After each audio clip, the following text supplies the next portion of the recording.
Okay, y'all, welcome back to Dear Tisia. This is our 8th episode, y'all. And it really feels like I've been here for so long. That means y'all have been coming back. The show has been evolving. And we've just been really doing some good stuff.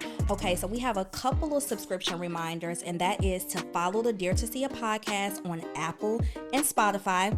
Leave a 5-star review. Not one, not two, not four, y'all. 5-star review, because I know y'all loving the show. And then subscribe to the Relationship Restore and Dear Tisia YouTube channel. We have some goals that we want to meet, and that is 50,000 followers on Apple Podcasts, 1,000 reviews, because we hit 500 already. Thank you, thank you, thank you. Add the little clapping clip, okay? Thank you, thank you, thank you. And then we want to have 100,000 subscribers on both channels. So we're only getting started. I know it's up from here. We are switching things up. So we're switching things up based on the feedback. And we love when you all give us feedback. We love when y'all write us comments. And so we're going to be doing more of the Dear Tisia call-ins and just one or two hot topics. So less of the hot topics and more of the Dear Tisia call-ins. So please use the link to submit your submission if you want to call into the show. And then y'all know our fragrance segment is here to stay, because Bitch You Smell Good is one of my favorite things to do. Okay. So our peanut gallery here is Ray. We have Ray here with us, and Ray is our first male on the show. This is so exciting because y'all know it's a girls world over here. So I had to be very particular, okay, about the men not letting our space. And you know it's so funny, Ray, because my secret girls chat is specifically to keep men out of our business. Okay. This is why I started a subscription chat offline, so that I can keep the girls hip and just give them all of the tips without men watching us, because I feel like we just needed our own secret space. So you coming in here is a big deal. It's a big thing. This is a big deal. That means I trust you a lot. Appreciate it. And so Ray is a life coach, and funny, I always tell our guests, I always tell the audience like how I met the guests that we have on the Peanut Gallery. Mm-hmm. And so I have a friend that I met in Ghana, and he shared with me that you were moving to the US, yes. And that you were also into podcasting and that we should connect. And so we've been locked in ever since. Ray has an amazing podcast. He has a great platform, and I think he has a great level-headed perspective. That'll be a good entryway to letting me in our business. Okay, so there's that. Welcome, Ray, everyone. Thank you. So we're going to do our first listener review, and that is, so I think it's RN Cat Rock said, bomb. Love the show down. I look forward to new episodes every week. I've listened to them all while driving to work, to working out, etc. Keep going, Tisia. Thank you, thank you, thank you. I don't know if y'all know how much it means to me that y'all actually listening to my podcast and giving reviews and feedback and just writing comments and everything. It really means the world to me, and I don't take those things for granted. So thank you, thank you, thank you, RN Cat Rock. Okay, so now we're going to go into our first Dear Tisia voicemail, and the topic is, he wants me to offer to pay.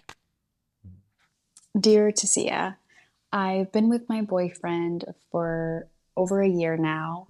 We've never done 50-50. He's always taken great care of me. And recently, though, he's come to me and has said that he wants me to start offering to pay for things. For example, if we're doing a weekend trip together, he wants me to offer to pay for gas. I asked him why and like where this was coming from, and he said that my thank yous are not enough for him. And he said that he wouldn't even necessarily take my offer. It's just the idea that kind of does it for him. I'm struggling with this because I don't know. I guess I would only offer if I meant it, type of thing. Yeah, I'm just a little unsure on how to move forward, especially because in the past, like I said, it hasn't been this way. I think that personally, the problem that he's presenting is not actually the problem. Yeah. I think that it's more so a lack of appreciation, even like a disconnect with chemistry and romance. Like, I feel like what he's saying he would want her to do is not actually the issue. Yeah. What do you think? What are you thinking? When I heard that, the first thing I'm hearing is he thinks he knows what he wants, but he actually doesn't.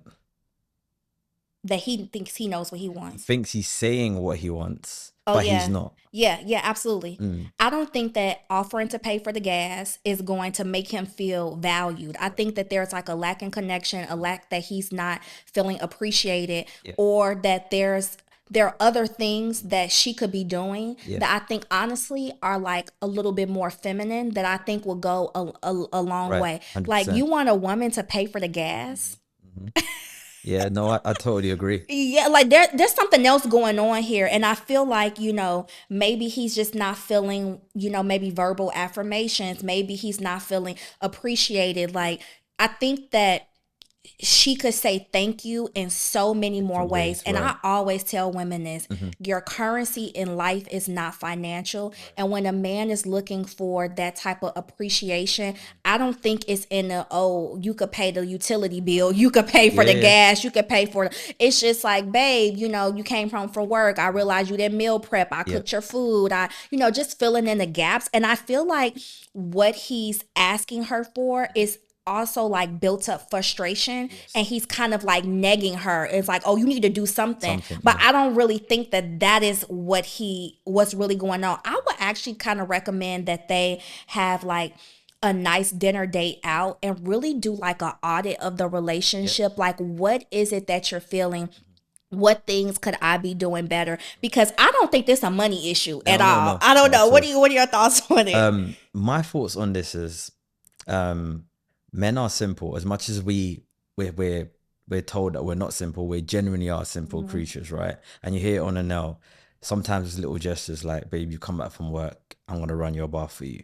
Now the thing Mhm. is, as much as men are simple creatures, I feel like with women like big gestures. It's just the way it is. Valentine's Day, they want 1,000 roses, Women like big things, men like simple things. But the problem is sometimes with us is, as humans, we love our partners in our love language, Oh yeah. Mhm. when really you're meant to love your partner in their love language. Now, if a woman who wants big gestures automatically thinks I need to romanticize my partner with big gestures. Mhm. So what happens is the disconnect, beautiful word, and as you said, the Mhm. disconnect is he wants the small gestures, i.e. going on a road trip. Yeah. Babe, I'm going to do us a little packed lunch, because that Yep. will save us having to stop 500 times if I just do a little sandwich, whatever. Mhm. That's a small gesture that he will appreciate. But because she's not doing the small gestures, he's just copped out. Maybe because he's not confident or he doesn't know her enough and said, I'd rather you pay for it. It's a cop out. Paying for the gas is easy when Yeah. really you could have just Yeah. helped me pack my suitcase. You Yeah. could have put deodorant in. Us guys, we forget little things. It could Mhm. have been like, just checking, babe, you got everything. Babe, I just done a packed lunch. But because he's not confident enough, or the chemistry's not there, or the disconnect's not there, he can't actually express what it is. I actually would prefer smaller gestures. So the easiest thing to do is, babe, pay for the gas. I think you're spot on with that. I think he also lacks communication skills to be able to really communicate that he's feeling invisible, he's feeling devalued, he's feeling unappreciated. And like you said, now it's more like tangible transactional things because those are actually low value. And it takes a emotional depth to be able to say like, hey, I don't feel like you value me. I don't feel appreciated. I feel overlooked sometimes. I feel taken advantage of. I feel all these things, right? And I think that that takes a level of emotional depth because really what's also important in this is that in the beginning, a relationship for over a year where he has always paid for everything. So now I think he's burnt out. Yeah. Like, and I think it's also um women's responsibility to know your partner, right? And I think we are always looking at what a man could do for us, right? Yes. And I Yes. never forgot this. Growing up, my mom, she just was always a servant of life. I went to school on a community service scholarship, and we would always talk like just to serve everybody. Like, even if you go to a party, a birthday party, your cousin's party, you the cleanup crew, you stay to help clean up. Like, I've just always been raised like that. And she used to always say, ask your partner, what is it that I can do for you today?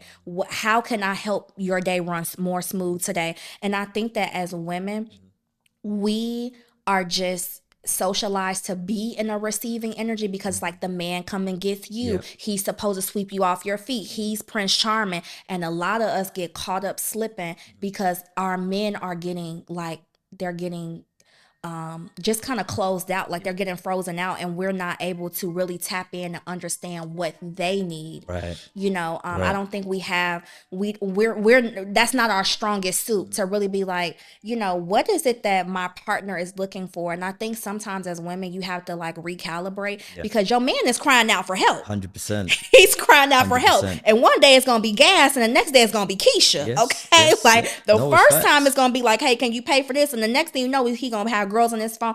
It's really the way that men communicate their insecurities, their lack of appreciation is just much different. I'll never forget, we were at a conference and one of the guys said, he's like, the way that men cheat, he's like, it's that girl at the front desk of the gym that's like, you got a new haircut Yes, today? yes, Wow, you yes. got those are new shoes. How do you Right. like? I was thinking about buying those, and it's just it's real under like Yeah. it's real slow. It creep up on you, and so girl, you better be listening to him.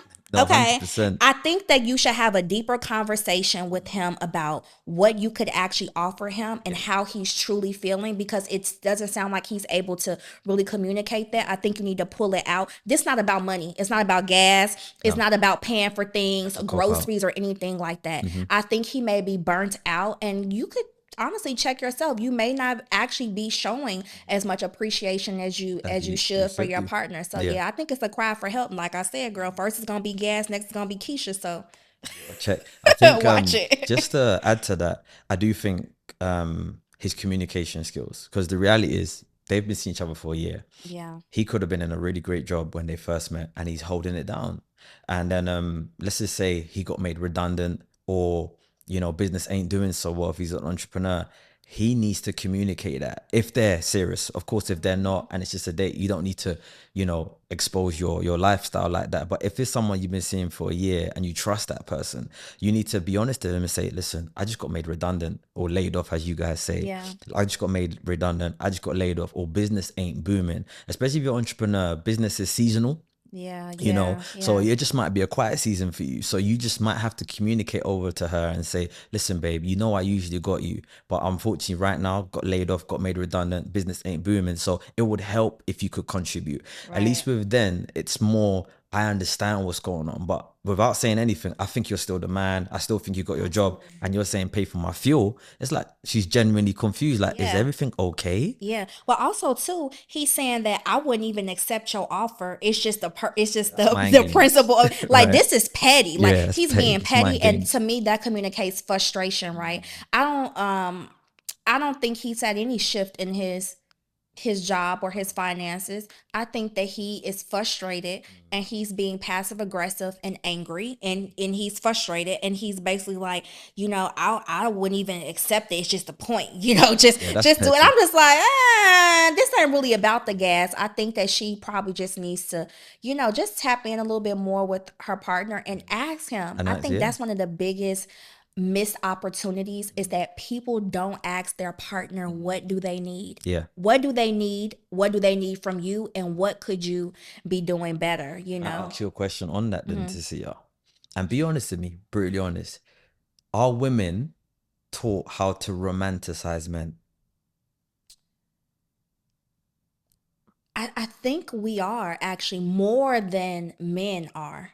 I think that women, we are taught from a very young age, down to Barbies, to Disney, to a play Barbie house, to, cooking, to even like us in therapy, understanding feelings and emotions. I feel like we have a little leg up on y'all in terms of like being able to be an emotional support, or like you said, romanticizing men. I think that we just have a little bit more skills in life to do that. I think men, yeah, for sure. I think so. I heard you, right? But listen to what I asked, how to romanticize a man. Now, what I mean by that is maybe I wasn't clear on the way I broke it down. Okay. Because you mentioned, it's 100% women are emotionally more intelligent, and the Barbies and the Disneyland and the fairy tales. But my thing why I asked this is I do focus a lot on men's mental health. And when I do coach my men, even though they don't know each other, I might coach someone in the UK and I might coach someone in America, but they got common problems and they don't even know each other. Yeah. And I always get told by men is, my wife doesn't understand my needs. The second thing, as I said, it could be someone from Tokyo, New York, or London. They don't know each other, but they've always got the same issues. My wife doesn't understand my needs. And the second one is whenever I do express how I feel, my wife somehow makes it about her again. Yeah, So that's I why I can asked see the that. question, are Yeah. women taught? And when I say romanticize, I'm not talking our mums taught us as a woman, make sure you know how to clean, make sure you know how to cook. That's not romanticizing your man. That's serving your man. Or, I'm talking about, are you taught how to romance your man, take the load off him, actually really let him express how he feels? Because we're talking about this gentleman here who lacks communicational skills, who can't be honest with her. There is a disconnect. But the question is sometimes is it the door open for me to be this vulnerable with you, to communicate with you, to because if the door isn't open, I'm not gonna walk in. And like I said, when I coach men, the first thing they say is my wife doesn't understand my needs. They feel like the wife is giving them sex and the wife is cooking, but that's not mine. To some men it's not. Some men it's I would rather have conversations with you on how do you feel. But women, as I genuinely ask the question, apart from sex, apart from food, apart from cleaning, are you taught how to understand a man's needs?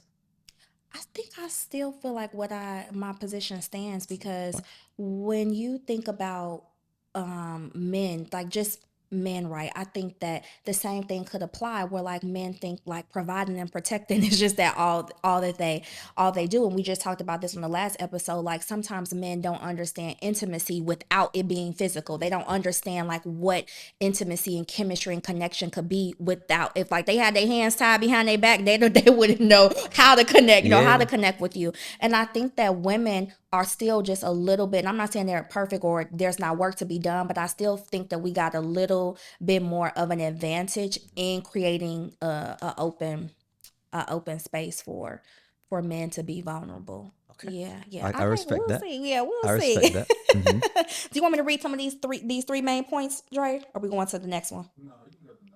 Okay, perfect. So our second Dear Tisia call in is too friendly to be wifed. Ooh, okay, okay. Let's hear Dear it. Tisia, I need help because apparently I am too friendly to be somebody's girlfriend. I'm originally from Colorado. We literally say hi to everybody. I grew up on trail mix and like waving at people in joggers, waving at dogs, waving at the clouds and the mountains. Like it's just literally in my blood. And then I also grew up doing pageants. I feel like I've been professionally trained to light up a room since I was like 5. And then small talk is, I could probably win a medal for small talk. And I have won medals for interview before.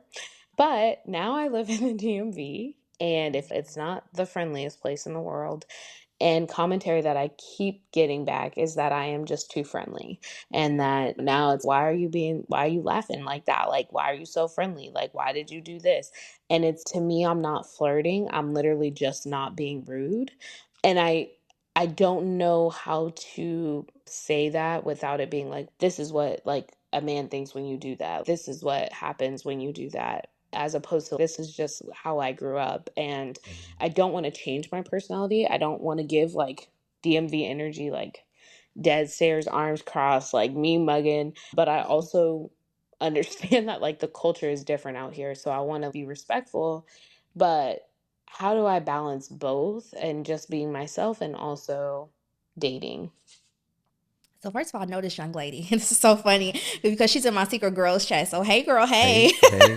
I know this young lady. This is so interesting. I cannot emphasize enough that there are things about you that there's somebody out here, and this is not a rarity, right? That's going to absolutely love that Yes. about you, right? They're gonna be like, I'm more chill and my wife be bouncing all over the place. Like this opposite things attract. Like I'm more of a chill guy, but my wife loves to be out. She is the social butterfly. She's out here. And I've even have you seen these like reels on Instagram where it's like the wife is like, here go my husband making friends again, and he's out at the He's doing his barbecue, thing. he's out at the neighbor's house, and it's like there's somebody that's gonna love those Yes. things about you. I'm not sure who's quite telling you this, but I think that like there are different men that you're going to attract that's going to actually know that they're more reserved, and they're going to feed off of that energy that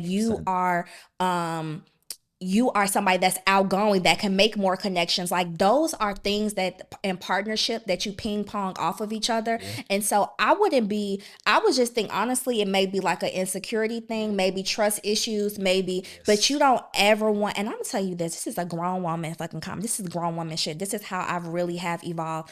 There was a time where I think that I would not try to change people, but it's like also, why are you so loud? I don't like the class clown. I don't like the goofy one out the group. But I have started to meet people where they are and just really accept the best parts of what whomever it is, Yeah. right? And I think that that is something that has done me so well in life. Take the best parts of me and leave the rest of them that you don't like or that you maybe not find alignment or compatibility with, and leave it at that. But girl, ain't there are men out here that are gonna love the fact that you're 100%. bubbly, that you're outgoing, that you can make connections.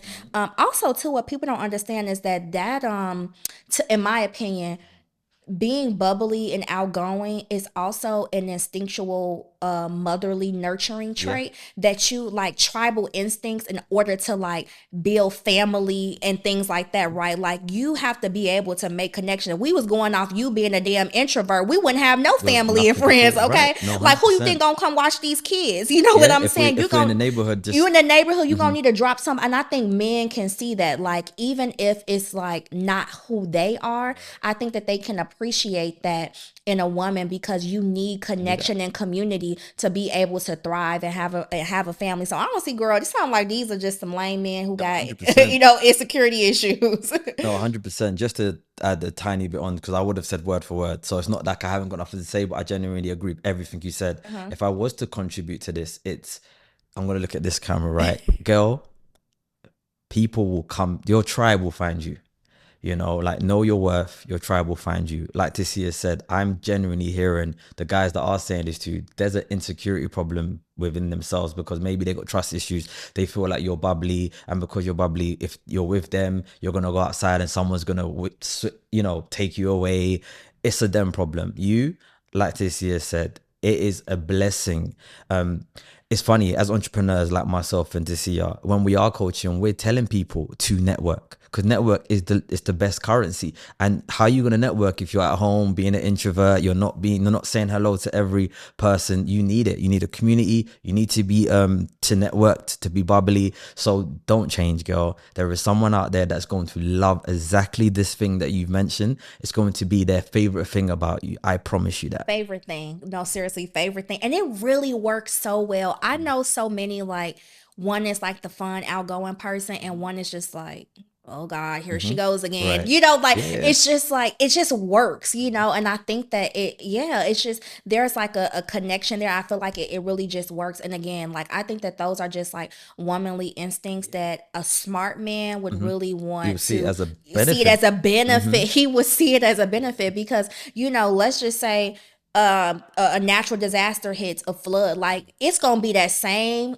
extroverted girl that you thought was too bubbly that's gonna be down at the social services office trying to get whatever it is. FEMA or help for the hurricane or whatever. You're not gonna do it because No, you don't 100%. even talk to nobody, right? So I feel like a smart man is going to really see that as a benefit, and also just like your light and the best parts about you. And so no, he doesn't want to wife you because he has insecurities or insecurities, trust issues or just like maybe just some past trauma or whatever. But also too, I think that there's some men that it's also a hint of like possessiveness as well, as like you don't want that person to be for everybody. But I think there's like a security in a man that's just that's like, immature. oh, my That's wife is adult. out here doing it. Look at her, she out making friends. proud of her, yeah. You should be he should be proud. So yeah, girl, leave him. Whoever the guy is, or whoever the guys you're meeting, I'm telling you, you will definitely find your tribe, and people that would think that those are the best parts of you. 100%. Seriously. I agree. Okay, so on to voicemail number 3. Ooh, okay. This one is a little bit more serious, y'all. My sister's in danger again. Let's hear it. Hi, Tisia. So my sister is currently talking to someone who she said slapped her. Now, before this incident happened, she was in an abusive relationship. I already told her I feel like this is unacceptable, but I want to know, what should I do? I don't want to be too involved, but I want her to leave him. But I think she's still talking to him, like, and she don't want me to know about it. I feel like she's sneaking around, still talking to him, still seeing him. I want her to know that she can come to me without trying to judge her. But what can I do? I don't know if I should tell my father, my family, because I feel like once he do it, he's going to do it again. And I don't want her to be mistreated, or even worse, something could happen to her. People that get that angry and put their hands on you is different. So what should I do? Okay.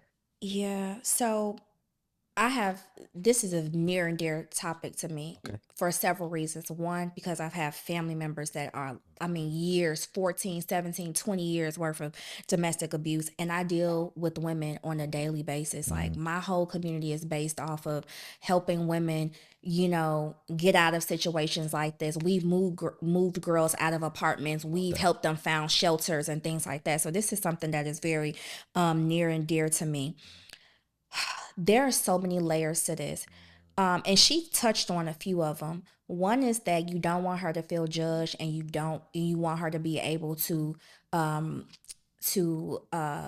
speak to you about these things. And this is in all different kind of categories. When you talk about drug abuse, addiction, there's a shame and a guilt that person is already experiencing.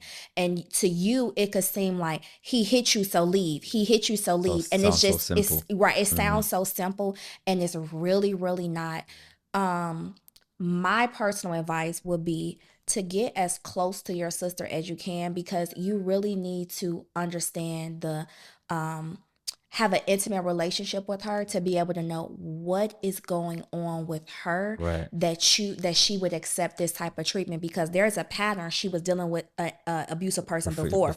Yep. And now she's accepting this again. And if you're not close enough to the problem, you won't really understand it. And I think when I stepped out of judgment and anger, because people don't realize how difficult it is to watch a loved one go through this. You be ready to kill the man. You be ready to it's very, very difficult, and you have to take yourself out of it. And I've learned for myself, like, the lecturing, it doesn't work. For them feeling judged, they're gonna start sheltering, like you said, like she said, they're gonna stop telling you things. And I think it's just like really kind of a slippery slope.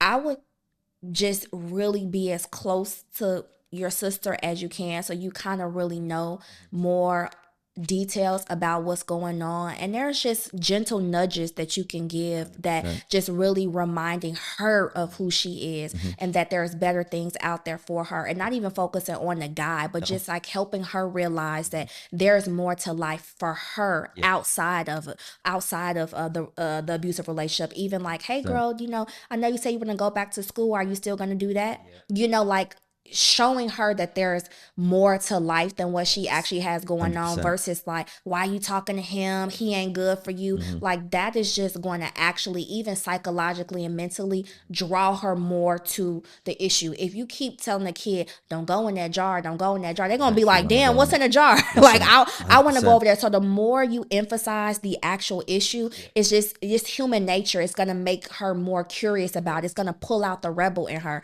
And so you kind of just want to focus more on her and not the actual relationship itself. But it's 100%. it's I very agree. unfortunate. No, amazing. And that's amazing advice. And love the work you're doing as well off camera with all these vulnerable women, because it's not easy. I don't work on it as much as you, but I do have couple case by case studies of people reaching out. And the ones that I've dealt with, it's funny because obviously I didn't know these questions and whatnot, but your responses are literally what I would have said. The first one, it's, if I was to give personal advice, I feel that when anyone's going through anything, they know everyone knows. And it's the obvious. Like, it's clear, hi guys, I've got a black eye. I am getting abused. I know that. I am already dealing with that. Yeah. So my thing is, when you are with your sister or whoever it is that's getting abused, talk about everything except for the guy. Because they're thinking, before they've met you, let's just say you guys have met in New York, we're going to meet at Times Square, this location. When she first greets you, she's naturally thinking, you're going to ask me about the black eye. You're going to speak to me about so-and-so. The best thing you can do as a sister or a friend is, hey girl, your hair looks good. Yep. You change the subject, because that automatically brings down her defense mechanism, her Absolutely. anxiety when she was on the train coming to meet you, because she was beating herself up. Oh my gosh, is she gonna notice my eye? Is she gonna talk to me about so and so? So the minute you just say, hey girl, I see your nail polish, it looks good, what we eating today, straight away her anxiety comes down. Yes. Once her anxiety comes down, all you do is remind her of our home values, our faith, how mum raised us, how dad raised us, but not in a possessive way. It's just reassuring her, like, girl, remember when we was young, so and so and so, Yeah. reminding her of So her good. personality, her morals. Absolutely. And then the last part that I think you aced it in is sometimes when you're in a relationship with all of us, male, female, it doesn't matter about the sex, you think this is just it. As much as it isn't, you think this is just it. All I know is this guy or this woman. You got to remind her, yes, he's a part of your life, but look how big this life Yes, is. yeah. You got a whole community that loves you. If your sister's got kids, let them know your nieces and nephews adore you. She can then start seeing, I have a life out of this bubble. So Without mentioning it. So it's subtly just reminding her you're loved, you're cared for, there is more to life. Get her back on a hobby, get her back into church or mosque or whatever her religion is, but do not mention him. You'll start seeing, she'll start reaching out to you because she's like, I'm around my She sister feels who don't seen. talk about Yes. this. And slowly, once her confidence is built, her self-love is built, she'll wake up herself and realize I'm actually better than this. Yes. Also, there's a anytime somebody is going through a rough patch or a trial or addiction or something, there's a certain humility will go a long way. way. And when you are making her all the things you described, which was so good, you nailed that. Just feeling seen and heard, but there's a humility, right? Like you want her to feel like she is a valuable part of this world. Like, you know, Yes. there's nothing shameful about what Nah, it's all she's good. doing, and just like reminding her of the memories and things. This is a crazy reach, but I'm gonna tell y'all this story. Long story short, I had a friend who was actually experiencing a type of psychosis, and we were very concerned about her. And so we were like, okay, we need to do like a mental wellness check on her, like go over there with like the police and stuff like that. And at the time, you know, they kind of warned us that, like, you know, she may not remember who you are, she may not, and she may be aggressive, she may be mean, you know. And one of the recommendation was to send her pictures of you and her together, send her that girls trip that y'all went on, send, Yep. because it will, like, that type of, I'm talking about to reverse a psychosis, like, or somebody That's- like mentally like not being there, like those type of memories and like the humanity, like the warmth that you're bringing into this life. And so I think you were spot on, like just showing her that there's so much Yeah. outside of this world and building her up without pinpointing. It's almost like reverse psychology 100%. without pinpointing, like making her feel safe and seen.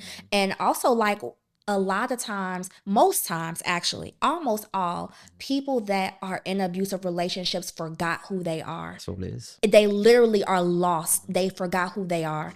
And maybe they never knew who they were. But I think, like, as a person that's an advocate and an ally, you know, in her life, you can do an amazing job of just reminding Minding her that, like, Love that. girl, remember when you used to be, Yeah. you know, you was that girl in was high that girl. school, you Yeah, know what yeah. I'm saying? Remember when you used to date Pookie and Ray Yeah, back in the yeah. day, The and NBA like, girl, player, remember when whatever. we went off on that girls trip and we did this? It's like those type of things will really kind of bring her back. And it may be let me emphasize this, it may be a slow burn. This is not a quick fix. This ain't Okay, no- abuse can take years and years and years to really, and trust me, I know from personal experience, I'm talking about years and years and years, but keep at it. You know, like Consistency. it They may need you. seem like it's not working because she didn't leave him after the third time you said something, but I'm telling you, just pick away at it time and time and time again. And also, lastly, just, you know, protect yourself as well. I think she said that she didn't want to be overly invested in it, and I think that from personal experience, it can really weigh you down. And so monitor how much you are involved, because I know that's your sister and you want to help her and save her and snap her back into reality, but like, everybody has choices, and she got the same 24 hours. And so there's like a mediation that you have to do with the energy that you're going to exert to that, and the choices that she's making as a grown adult on her own. So God bless this woman. I hope that she finds her way back to herself, you know. 100%. And you a good sister, you Come know, on. you a good Keep sister supporting her. for even being, you know, concerned. And yeah. That was good. That That was was really the good. Yeah. it's a wholesome moment. Yes, yes, yes, yes. Good for her. Good for her. Mhm. Okay.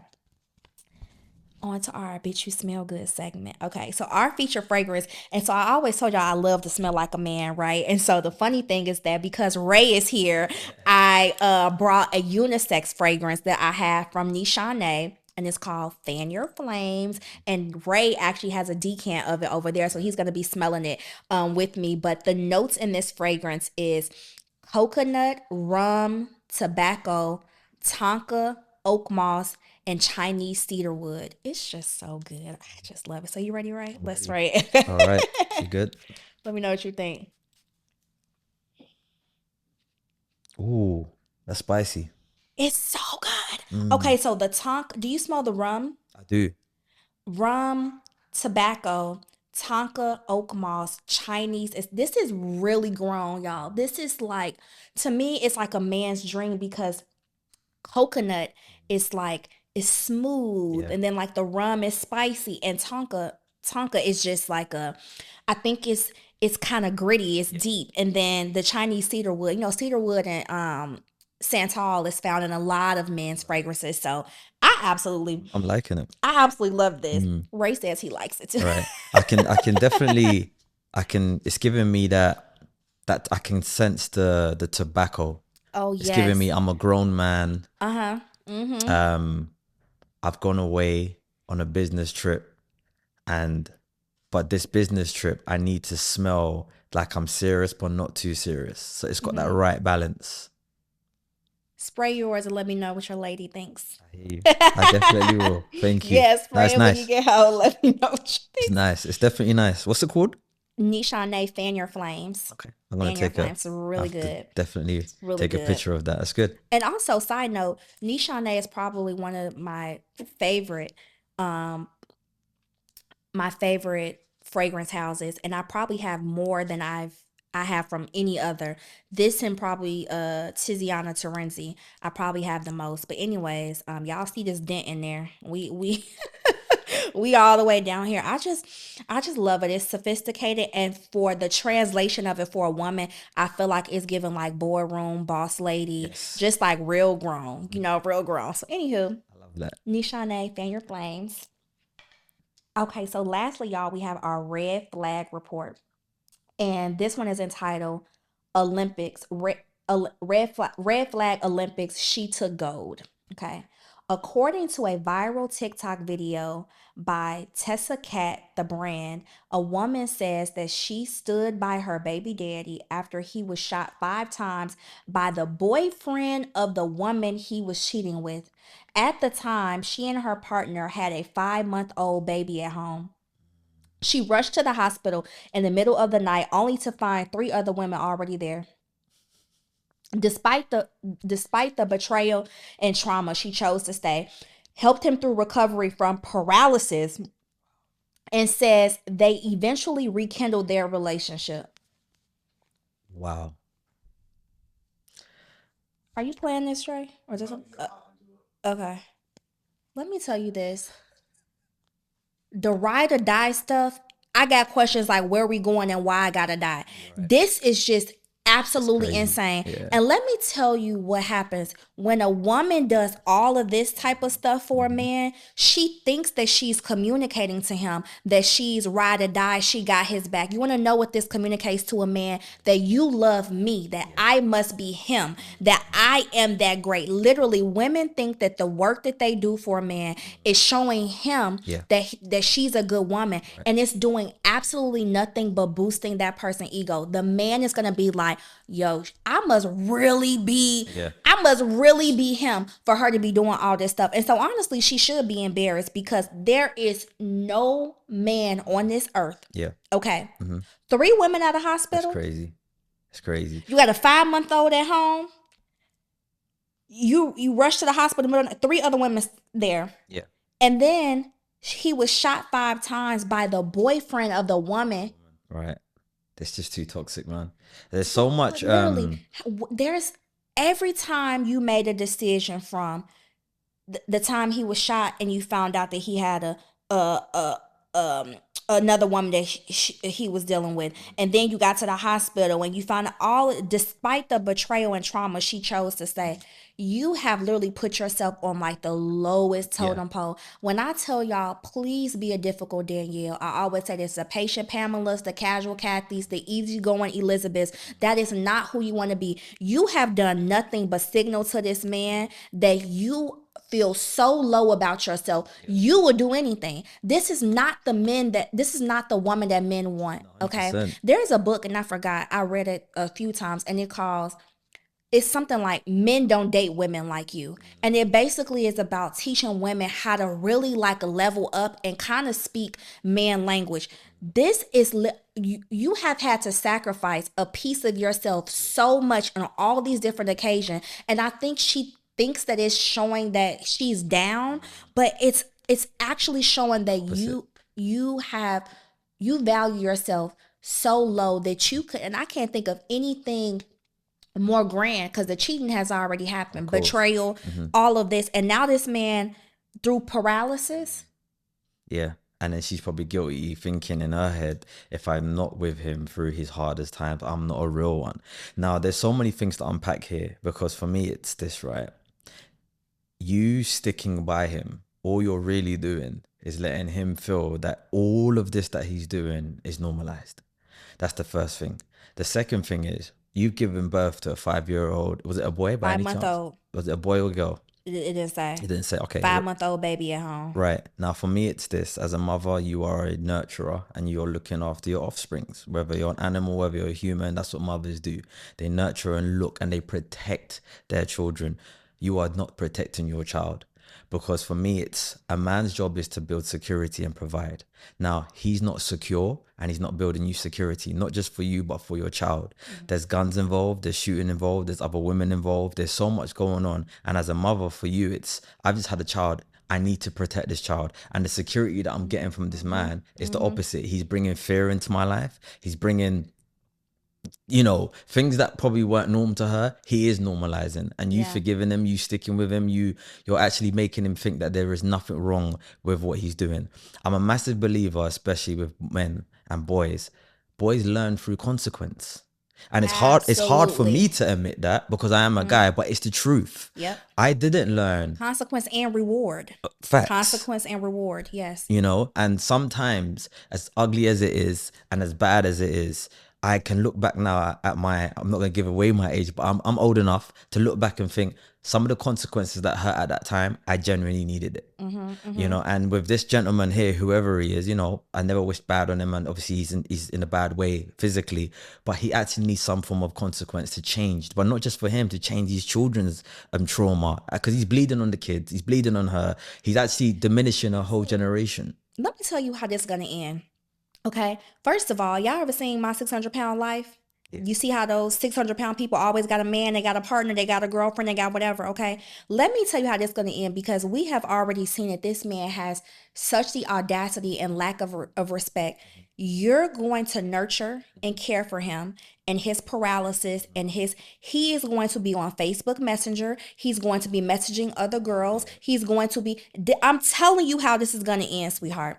You're going to waste your life, okay? You're going to waste your life taking care of this man, and I promise you, from his bed, his paralyzed bed, he's going to be in there, girl, cheating on you from the phone. Yeah. I'm telling you, I seen it with my own 2 eyes. Seen a couple of these, yeah. You helped him get He's going to be in I seen it with jailbirds. I've seen it with men that are released from prison, ain't got a pot to piss in and a window to throw it out of, okay? And they will come home from jail, ain't got no money, no clothes, no place to stay, no nothing, and will be cheating. Yeah, still doing it, yeah. And you think you done held him down because he been in this place for all this, and he will still be cheating. This man will be in a wheelchair cheating on you, okay? He will be texting women. He'll be all type of sexual stuff, porn, videos, nude pictures. He'll be all on the dating apps cheating on you. I'm telling you, 100%. I've seen it so many times. And girl, please do not waste your life.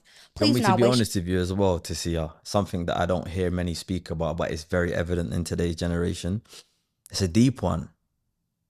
Some people are genuinely addicted to chaos. Oh, absolutely. No, I'm being dead serious. No, I absolutely agree with that. And the vibes I'm getting from this gentleman is he is, whether it's conscious or not, he's addicted to chaos. So the reason why I agree with you, whether he's in a deathbed or whether he's in a jail, he's going to want the chaos. He's going to want to message more women, regardless of his illness or his condition. He's so addicted to chaos that he can't just be still. He can't just be one person. And you know, to piggyback off of what you said, this type of woman is so desperate and just so, and this is with love, she's so desperate for love, attention, and affection that the craziest thing, and I'm telling you, it's going to sound crazy, but I've seen this so many times.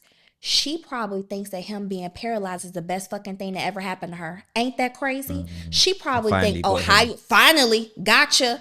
Finally, you can't cheat on me now. Now I got you all to myself. And I've seen this a lot where, like, you know, the man loses his job, so now he ain't got no car. He Yeah, can't go he nowhere. can't. But he And gonna now a find a woman is way. like, great, awesome. Got him all to myself. And it's like, girl, if he couldn't be faithful to you when he had 2 legs to walk around and all of these things are happening, I pray that you don't think that this is your big break Yeah. to make him commit, because yeah.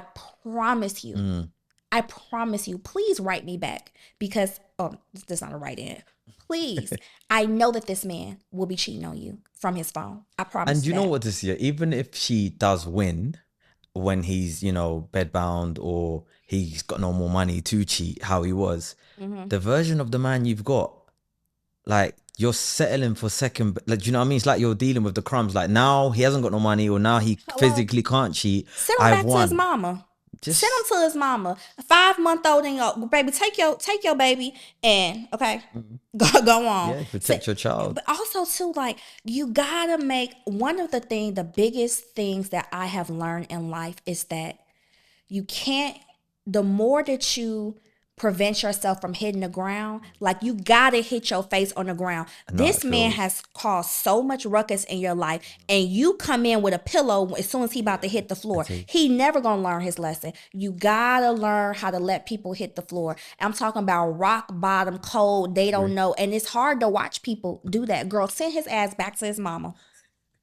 Okay, let somebody else take care of him. You know, he got to sit in what he's done. Yeah, there has to be some sort of consequence. All that you know how much you have to sacrifice. Not just he's physically incapable now. Yeah. He's gonna take a massive part of you. Caretaker. Now you got no love on this earth. Love don't cost you that much. And I've said this before. Love is not gonna bankrupt you. And I had a post that went viral when I talked about never give somebody 100%. And this is what you're doing. This is the epitome of giving somebody 100%. Because you've loved him so much that you don't love yourself anymore. It's like now you got 0. You got 0, baby. Not only is you being lied to, cheated on, but now you taking care of somebody that's, you know, paralyzed. You got a 5-month-old. Yeah, This is literally a walking billboard of a woman that gave a man 100% and ended up with nothing. I don't think anyone should give anyone 100%. I say this all the time. And look, I was everything but a child of God in the comments when I said that, okay? No, but because I think it's biblical. I think it's biblical, though. You know, don't quote me on it, but I'm sure that it is biblical where it says the only thing you should give your all to is God.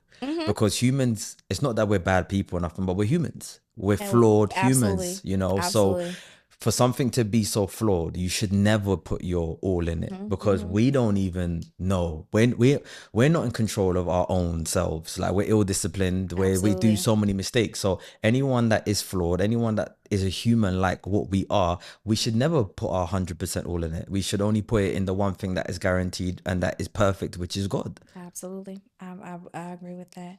Anywho, what a red flag. What a red flag, y'all. Nah, that's dangerous. That's more than a red flag. I think you're underplaying that one. Well, it said red flag Olympics. That was a time. Okay. So I think, look, Yeah. she took gold. No, seriously, she took gold in a red flag report. Woo, God bless her. Anyways, that's all, folks. Thanks for tuning in.